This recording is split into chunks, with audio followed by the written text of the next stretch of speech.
that, I'm going to call to order the Industrial Education, Economic Development, Finance, and Policy Committee. Ms. Schaefer, will you take the roll? Pelowski. Present. Pelowski present. Sandell. Present. Sandell present. Keel. Present. Keel present. Bierman. Present. Bierman present. Wolf. Present. Bliss present. Burkle. Present. Burkle present. Edelson. Present. Edelson present. Frazier. Present. Frazier present. Hamilton. Present. Hamilton present. Liz Lagarde. Present. Liz Lagarde present. McDonald. Donald present. Donald present. Sandsted. Present. Sandsted present. Sundin. Present. Sundin present. Mr. Chair, we have a quorum. Thank you. Representative Sandell, you have a motion for us? I do, Mr. Chair. I've read the minutes of our previous meeting and move their adoption. Representative Sandell moves the minutes of the previous meeting. Is there any discussion? Seeing no discussion, all those in favor of the motion signify by saying aye. Aye. Any opposed, nay? Motion prevails. The minutes are approved. Members, we're going to take a look at a couple of bills today that we will be forwarding to Ways and Means in preparation for the final part of the legislature, the budget. So with that, I'm going to move that House File 380 be recommended to pass and be re-referred to the Ways and Means Committee.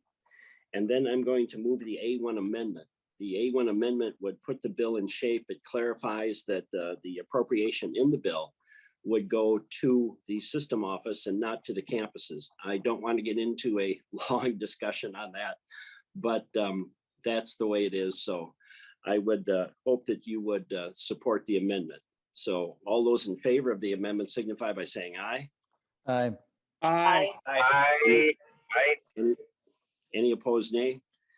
Motion prevails. The amendment is adopted. The bill is now in shape. Members, this is the legislation that we had heard earlier in session. It comes from the mini session of October 2nd, 3rd, and 4th in 2019, when a hearing was held at the Southeastern Technical Community College, which was extraordinarily well attended. And President Lundblad is here today. This would put us on a path to recreating a licensure and certification for what we used to call vocational education teachers. We can name them industrial education teachers or a number of different names now. I have three people who are with us today, and I'm going to call on each one of them briefly just to go over again what the bill does and why it's needed. The first on my list is Dr. Scott Olson. Dr. Olson was the co-chair of the mini session in 2019, and the resources of Winona State University were essential to making the mini session a success. So Dr. Olson, President Olson, welcome to the committee.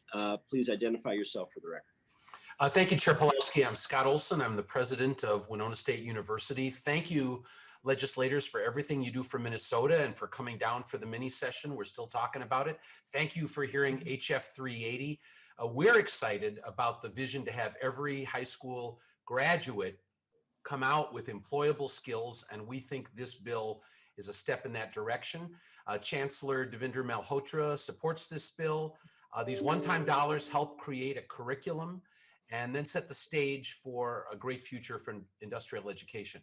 The Education Village is perfectly suited to do this program. You couldn't have a better location than the Education Village that you supported and that Chair Pelowski led. The idea of this seamless pathway from Minnesota State College Southeast with technical skills to us to get a teacher license is exactly the way we can increase the number of industrial arts and science teachers in Minnesota. The program will pay for itself once we get it started because students will be enrolling and the tuition dollars will help pay for it. We think it's replicable in other parts of the state where you have partners like the good partner we have in Minnesota State College Southeast. And we're hoping that maybe there's a pathway for students who aren't traditional students, that maybe students who somebody who's already an industrial worker someplace, factory worker, whatever, who might want to come back and get a teacher's license, we might be able to figure out a good seamless pathway for them to do that. But thank you for hearing this bill. Thank you, Chair Pelowski, for your leadership on this. Thank you, President Olson. Next on my list is Dr. Larry Lundblad. He's the interim president at Minnesota State College Southeast. I still have trouble with Minnesota State. I have this tendency to want to put Winona in front of everything, like Winona State University. And hopefully Winona State University will stay that way. But President Lundblad was also instrumental in the success of the mini session in 2019. Welcome to the committee, and please identify yourself for the record. Thank you, Chair Pelowski. I'm Larry Lundblad, interim president of Minnesota State College Southeast. And Chair Pelowski gets our name right some of the time. So we appreciate all the efforts that he makes. I enthusiastically speak in favor of this bill, HF 380. There's a critical need across the state for career and technical teachers. Programs at the high schools have been scaled back. When there's a retirement, often means there's a retrenchment because of lack of faculty for replacement. The lack of programs really diminished the number of high school students who decide on careers in the technical fields and the trades. They're not exposed to the occupations in the high school, nor are they aware of the good paying jobs in these fields. There's a critical need, as you know, for replacement workers in these fields. Baby boomers are retiring. When the economy recovers, there's going to be a lot of positions required. Automation and robotics, they're picking up steam, and more data are becoming available. Big data needs to be incorporated in this automation process, and it's across a number of fields. And so there's a growing need for technicians in these areas. Unfortunately, most of the CTE programs, teacher preparation programs at our universities have gone away over the last several years. And this program is unique. It's a 2+2, as Dr. Olson was indicating. Students start at the technical college and they continue, or as Dr. Olson also pointed out, there's a pool of folks that are out there working that may think, gee, I'm ready for an occupational change, and they already have the 2 years in, and so they can start at the university and get their teaching degree. The legislature has made the investments. We have the equipment. Dr. Olson has the infrastructure for the teaching, pedagogy, professors in place. So it's just a wise use of state resources. And it really does broaden the potential pool for teacher candidates. So we're excited about this bill. It can work. We need a few dollars to get it started. Representative Hamilton and I served a number of years on the MELC board, Minnesota Ag Ed Leadership Council, and we've worked to expand the number of Ag Ed programs in the state, teacher preparation programs. And so Crookston got theirs back online. Minnesota State University Southwest also initiated a new program for teacher preparation for ag teachers. And so it takes a little work, but you know, it helps to increase the pool of potential teachers. So again, I'm very enthusiastic about this, and thank you for your support. Next on my list is Christy Ransom. She came on board in 2019. I don't think she had been in the chamber more than a couple of weeks when we had her work with us on the mini session, and she did an outstanding job. And the Winona Chamber, their program with students has been one of the few programs in the state that where we've had a chamber instrumental with working with students at the high school level and moving them into a position literally when they're in high school or when they graduate. So welcome to the committee, and please identify yourself for the record. Thank you, Chair Pelowski. Christy Ransom, President and CEO of the Winona Area Chamber of Commerce, and thank you for, again, having me here this morning. I want to say that as a representative of the business community, workforce is their #1 focus at all times, as you all know. And as we have varying struggles within the workforce pool, things like our Reach program in our high school to create workforce ready graduates from a high school level are imperative, and especially for Southeast Minnesota where manufacturing is prevalent. And I think this is something that when you look at these partnerships and how they're created and through innovation and foresight from your committee and the legislature, great things can happen. And this is one of those wonderful programs that I think will be successful and will shine a beacon for other university technical college partnerships to do the same throughout the state as this succeeds, and it will. From our perspective as a REACH program and creating workforce ready students, it's important to note that not all students are destined for college, and some of them really want to pursue a career right out of high school that can sustain them and give them a livable wage, and this is the perfect segue to that. In addition, we are looking at expanding our REACH program to do something pretty exciting, something that's happening actually in Wisconsin with one of our neighboring communities there. And I think that we're positioned to do it even better. And without giving away the farm on what our plan is, it will require a really robust technical education staff to be able to drive that forward. Without that, it will fail. So we are hopeful that this is the answer to this struggle that most of our schools face in having technical education in the school system and being able to get students into the workforce that are ready to do that. So thank you for your leadership on this bill, Representative Pelowski, and to the rest of the committee for moving it forward. Thank you. Representative Sandell. Thank you, Chair Pelowski, and ladies and gentlemen. I'm carrying a bill, House File 710, that requires the Pelsby to work with teacher training programs across the state to make sure that students who are training to be teachers have access to all of the certification programs that Pelsby requires, and when online or in a hybrid course. And when such a program is not available in Minnesota schools, they outstate providers might offer those courses and be certified. But I was at the presentation at Southeast 2 years ago, I guess, and I was impressed with the idea that you presented. I think my bill is kind of overreaching and kind of awkward. And I really like the model that you're talking about at Winona. Would you comment on that? What do you think about requiring all teacher training programs? And I think there's something like 32 across the state, as opposed to setting up models like the teaching program at Winona, maybe 3 or 4 of those across the state, which are residential mostly. President Lundblad, do you want to respond first? I'm not familiar with Chair Pelowski and Representative Sandell. I'm not familiar with your bill and what you're presenting. I would say that by opening it up, having a model like we're proposing in Winona could be replicated to several of the other universities quite easily, because you have a technical community college co-located with most of our universities. So from that standpoint, there would be an expansion. I do think as universities and colleges, we've all been forced with the pandemic to go online. There's certainly options that would be available for potential students in an online format as well, and Dr. Olson probably can expand more on that at the university level. At the technical college side, of course,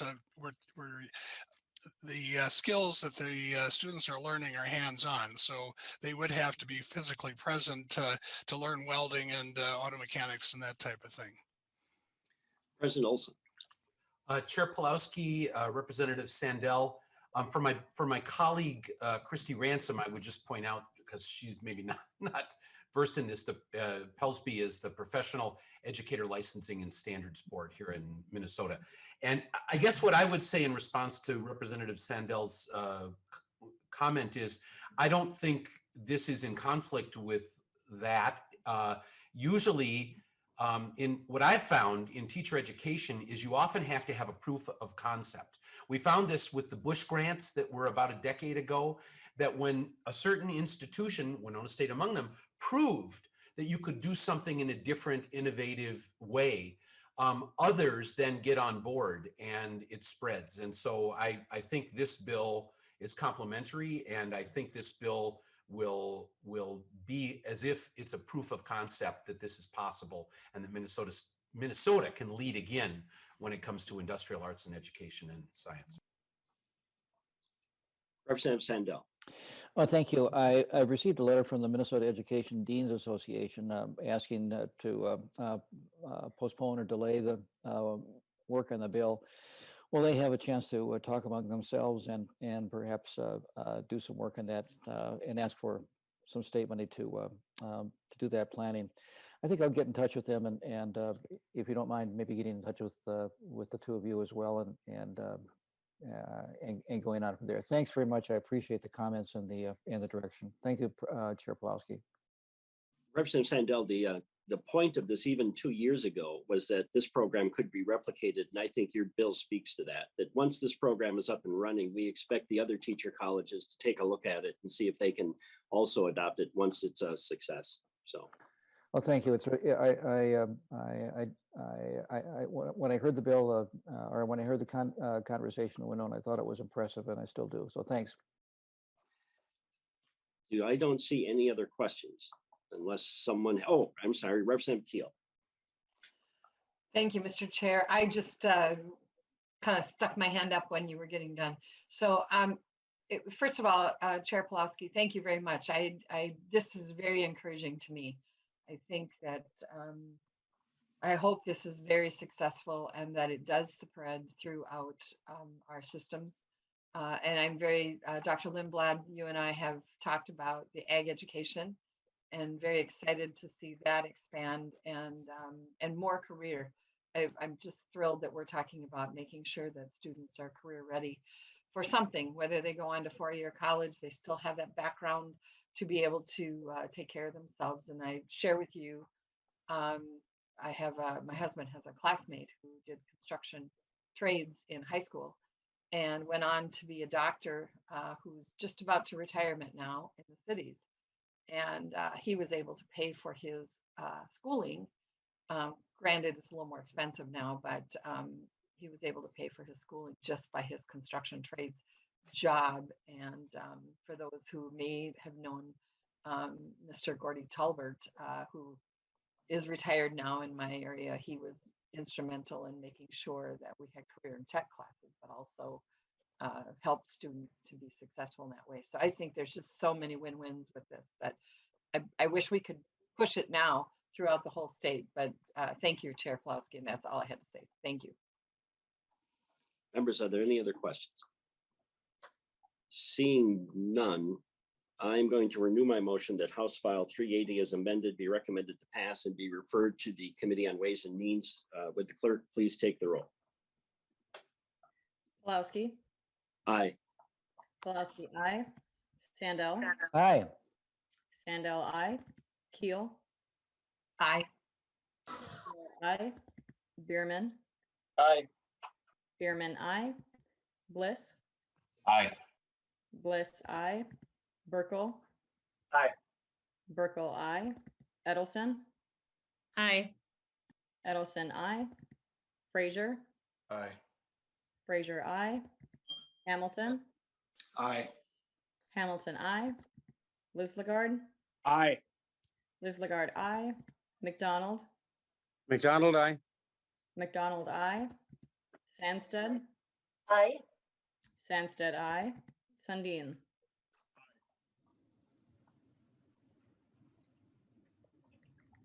Sundin. Aye. Sundin, aye. 13 ayes, 0 nays. The motion prevails and the bill is passed on to Ways and Means.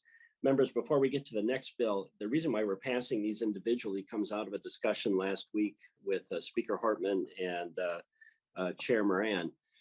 Because of the differences in committees, we're going to be putting these bills in Ways and Means and then matching them up with the correct omnibus bill that will line it up perfectly when we go to conference committee. I would, of course, hope and have been advocating that more individual bills should go to the House floor. And if we can send it to the House floor all by itself, I would certainly welcome bills going to the House floor individually. That was what we did at one time, and I think it was a much better way to legislate. But for now, we'll pass them individually to Ways and Means and see what happens. The next bill on the agenda is House File 14, and Representative Ecklund, and I think I saw Representative Ecklund. Representative Ecklund, I will move House File 14 be recommended to pass and be re-referred to the Committee of Ways and Means. We've already heard this bill before, but now we're going to be passing it to Ways and Means. So Representative Ecklund, why don't you go over the bill briefly, and then you have a list of testifiers. Well, thank you, Mr. Chair and members. And this is a pretty simple bill for the needs of Minnesota. You know, broadband should no longer be a luxury. It's a necessity, and I think we've seen that in the last year with distance learning, telehealth, and all the things that we've have had to deal with the pandemic. What the bill does, Mr. Chair, members, is appropriates $60 million a year FY22 and $60 million a year in FY23 to the Office of Broadband for their broadband grant program. With that, Mr. Chair and members, there is a list of testifiers that will speak to the merits of the bill. The first I have is Vince Robinson, Minnesota Rural Broadband Coalition. Mr. Robinson, welcome to the committee, and please identify yourself for the record. Thank you, Mr. Chair. My name is Vince Robinson, and I chair the Minnesota Rural Broadband Coalition.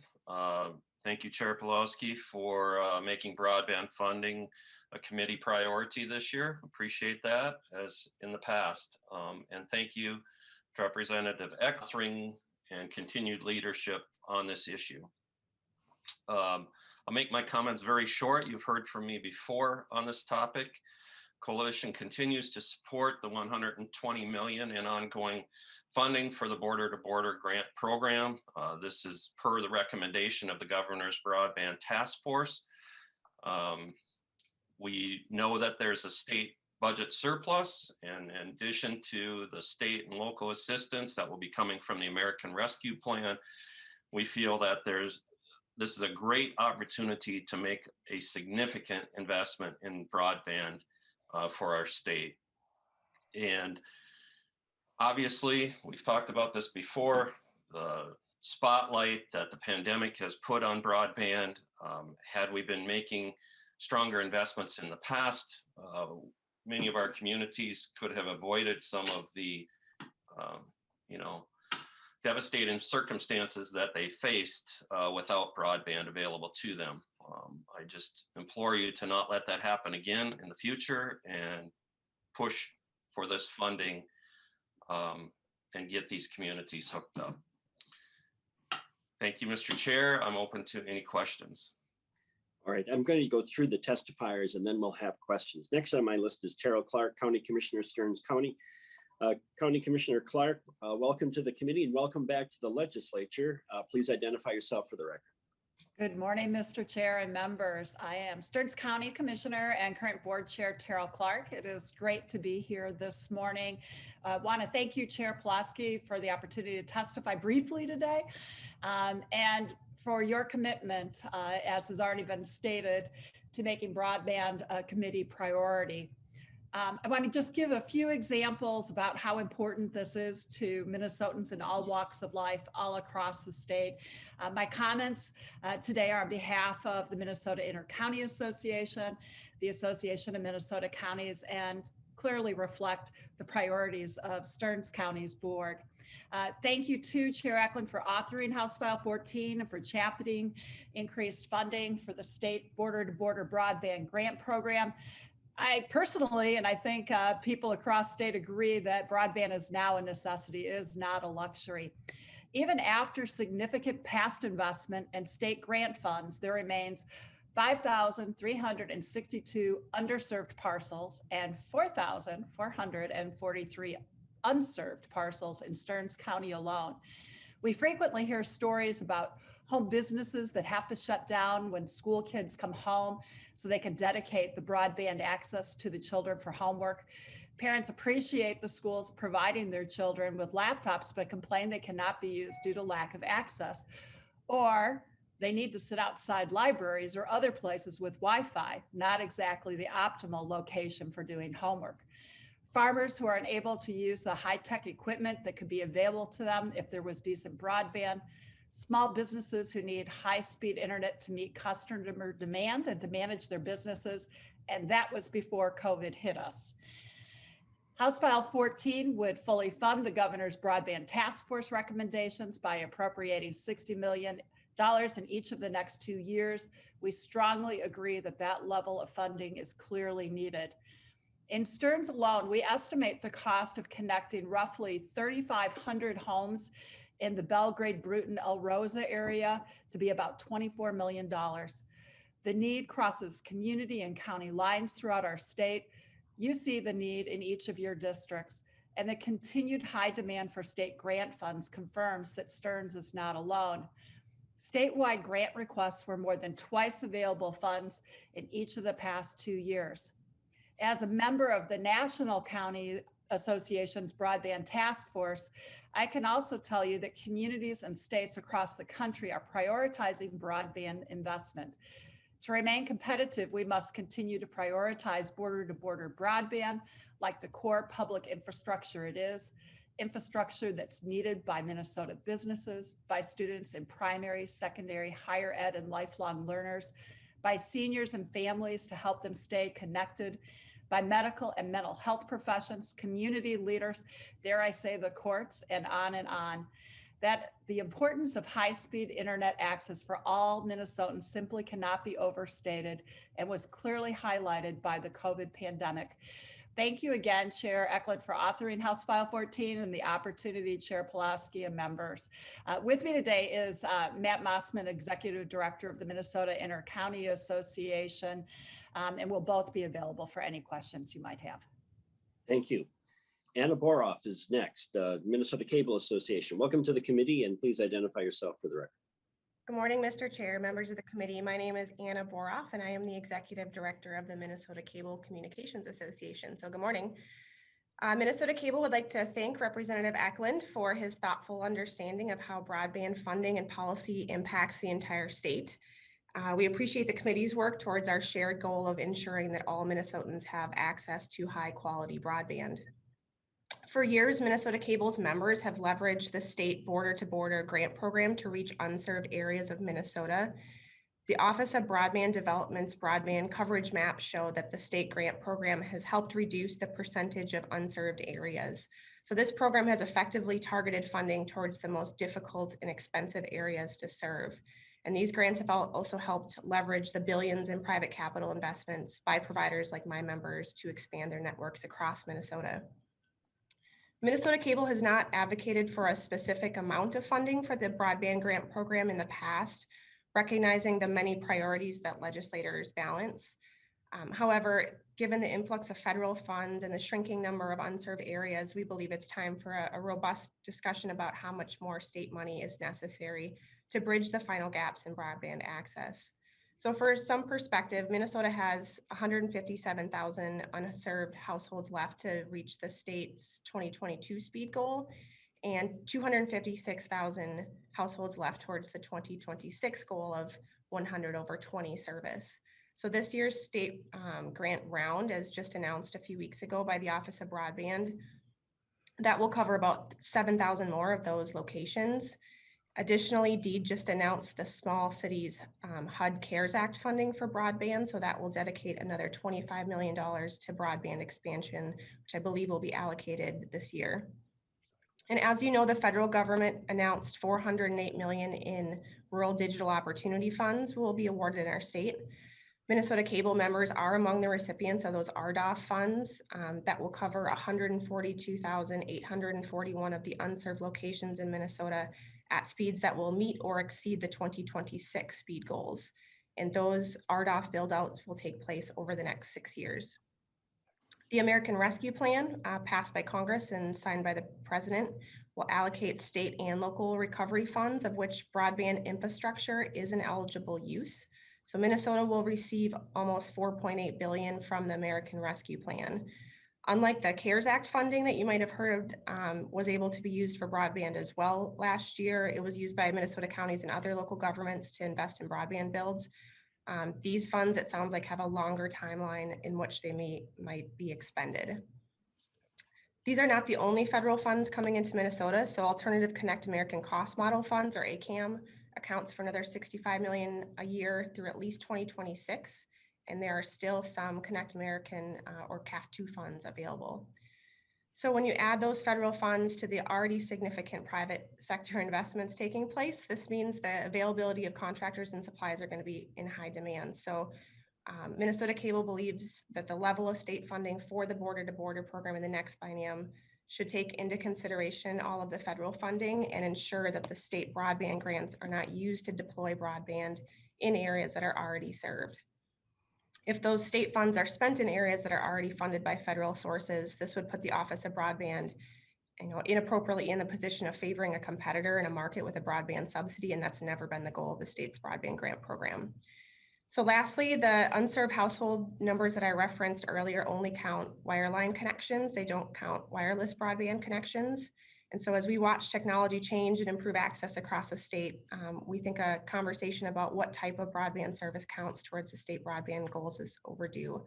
So Mr. Chair, members of the committee, thank you for your opportunity to share our thoughts about these important topics. Thank you for your support for broadband across the state. And I am happy to answer questions either now or at the end. Thank you. Ms. Boroff, thank you. We're going to hold off on questions, but I'll make one observation.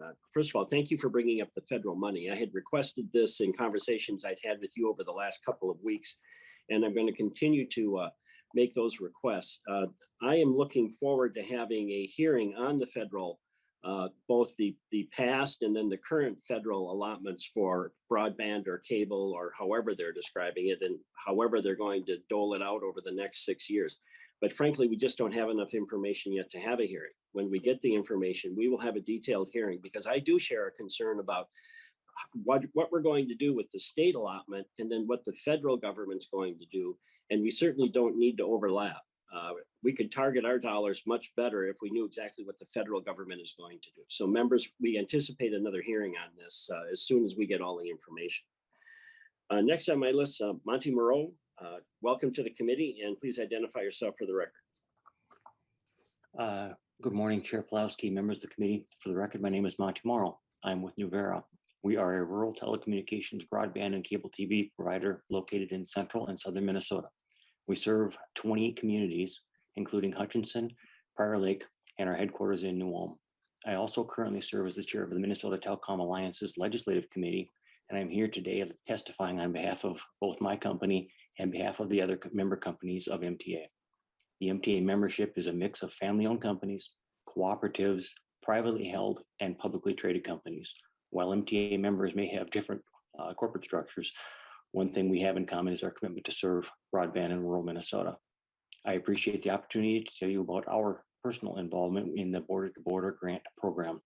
Nuvera has participated in all rounds of grant applications from 2015 to 2019. We have applied for and been awarded approximately $2.4 million to build to 758 subscribers. Nuvera has matched approximately $3.4 million for total cost projects of over $5.8 million. This summer, we will be building to another 740 customers at a cost of approximately $5.4 million. The grants we receive are instrumental in my company's decision to build to these rural customers. Also, the 2-year funding greatly assists us in developing the construction projects. Many of our projects are continuations of previous builds, and this is vital to how we engineer. Without the grants, it would definitely have taken us a lot longer to build out to these customers. The customer counts I just mentioned are a bit conservative. Nuvera has always built projects capable of serving more rural customers than targeted in our project applications. We're very proud of that.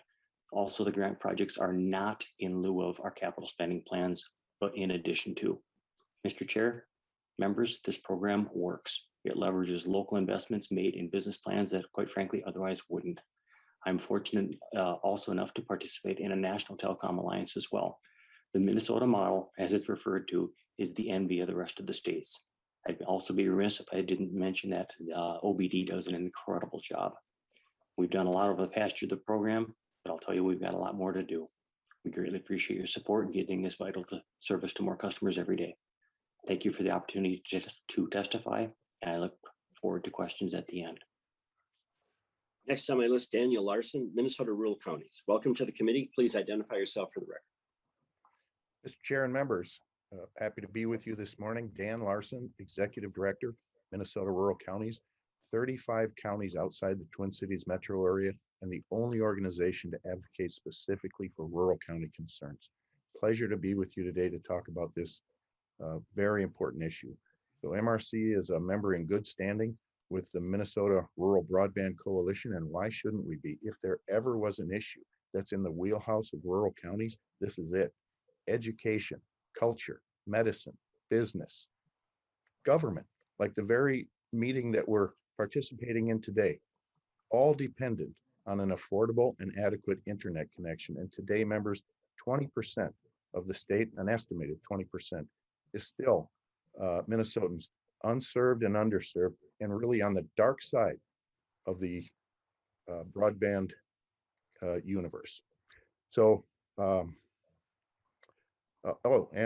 during COVID, I might add that connection is a veritable lifeline to the outside world. So MRC supports the bill, appreciate Representative Ecklund's commitment and the commitment of the dozen or so members who have signed on to the bill, which represents something that's hard to come by these days, broad bipartisan support. Members, any questions? Oh, Mr. Chair. Oh, yes, I'm sorry. Did I cut Did you I off? stop too long? Yeah, no, after I make a strong point like that, I have to collect myself. And so I just got a couple of things left. I fully understand. I apologize. Okay. If you want to repeat it again, that's okay too. Should I start from the top or can I just keep going? I would just repeat your strong point if that might be enough. Okay, so we've been on this funding at MRC since inception, and I'll never fail. Here's another strong point, and I think you might like this. We never fail to recognize the leadership that you as legislators have provided as a body. What you've funded the vision that's been established by the State Broadband Task Force. And that vision has had significant input from user groups like the coalition. So the commitment to this broadband funding, to the grants program, has elevated Minnesota to leadership status around the nation and a model for other states to follow. But it's no secret that there's more to do. So just in sports parlance, we are in the red zone, and we're at that point where the last 15 or 20 yards are the hardest to get across the goal line. But the best feature in this bill that will help accomplish that is the part about funding the base. So we've been concerned about the greater portion of the state already funded. The hardest part, the low-hanging fruit, if you will, is gone, and the hardest part is yet to be done. So we're committed to working with you as a committee and your leadership to advocate for full funding for this bill and and that the funding should go to deeds base. So the need is defined and the funding is defensible. So our message to the legislature is think big, be bold, and thank you again for all the work you've done. Representative Sandsted. Thank you, Mr. Chair. I just wanted to thank you and thank Representative Ecklund for this bill. Representative Ecklund, I know that you have really championed this issue for the last couple of terms or bienniums, and thank you for not letting up on this issue. The district that I represent is really primarily the economic driver is one type of industry, and it's a boom bust type of industry. Without investments in broadband, we are struggling to diversify, and we desperately need that. And it goes beyond just diversifying an economy. It's healthcare, it's also our education. So this is a very important bill, and I appreciate your hard work, not just this year, but in the years leading up to this. And thank you for bringing it forward. Any other questions from other members? I don't see any. What's nice today is we get to see Representative Ecklund. If you remember last year, particularly when we were starting doing everything remotely, we could only hear him because he was in his home and the only connection he had was audio. So he's in his office today, and I think there have been some improvements since last year with Representative Ecklund remotely, but that we've seen the crisis visually in our committees and in our work at the legislature. So Representative Ecklund, last word is yours. Well, thank you, Mr. Chair, and you stole my line, but to committee and members, if you remember when I presented this bill in January, I think, or maybe early February, I was in a rented office because I wasn't sure that my connection at my house would work.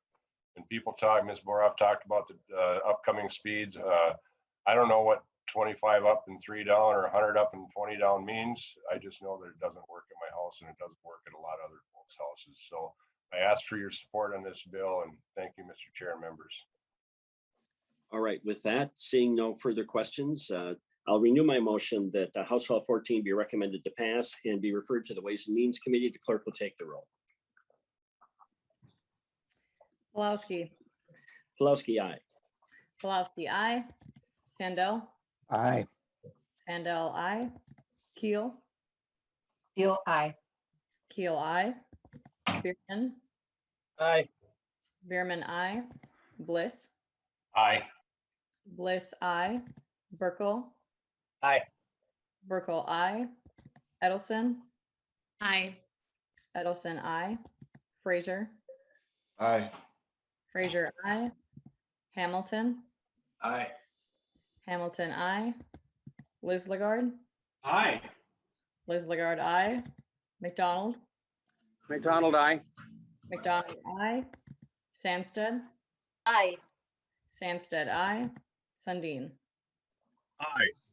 Sundin, aye. 13 ayes, 0 nays.